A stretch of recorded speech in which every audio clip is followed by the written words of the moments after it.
I'm Trinity Arnason, and I will be talking about archery. So, the past couple of years I've been doing archery for a very long time, and I will teach you the 11 steps. So, the first step is your stance. Since I'm a lefty, you always stand with your right foot in front, and you'll be straddling a line. You'll have your foot at 1 o'clock or 2 o'clock for a lefty, and then you'll wait. And you obviously have your bow, and your bow will be sitting on your toe, and you'll be waiting for your whistles. Once you hear the whistle, one whistle, it means shoot. So when you pick up your bow, you're going to have your bow handset, which is how you hold your bow. And the way you want to hold it is you have your hand like this, so your fingers barely even touch, so it's just resting basically right here, and you use it to pull back. Then you're going to do your draw handset, which you'll have your 3 fingers, and you'll put it right below the knock of the arrow. And you obviously will knock the arrow first, do all that. Then you'll do the bow handset and then draw handset. So once you get that done, you will pull your hand out like this, and you'll have your draw handset ready. Then you'll get your pre-draw ready, so you'll get your hands ready to pull back. And as you begin to pull back, you're going to anchor right at the corner of your mouth so that you can aim. And as you pull it back, you look at your target, look straight down the arrow, and you put it where you want it. So that's called your anchor, and then you aim.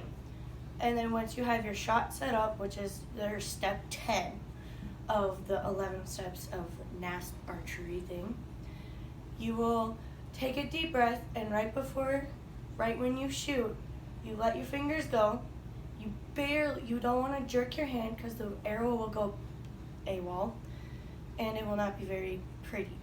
So you want to keep it back here until then, and then once the arrow hits the target, you can follow through and reflect. Then you keep doing that over and over. So now I'm going to go to bow hunting, which is it's similar but different in the same way because different angles. So if you shoot from a tree stand, you'll be shooting from different angles. Instead of just looking straight at the target, you'll have to go above the target and then go down to your target to get sighted in. And a bare bow is different than a hunting bow because a hunting bow you'll have fancy little sights, a peep sight, a draw, a trigger finger basically, and you will use that as your thing.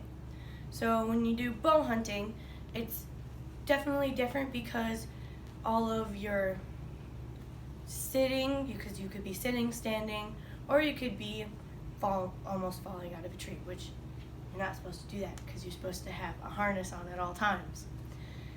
And when you do that, you want to pull back, and when you pull back, you don't want to move too fast because you could scare the deer away. So if you pull back slow enough and you get ready, and as the deer walks into your range, you pull your trigger, and you're done. And that is my speech.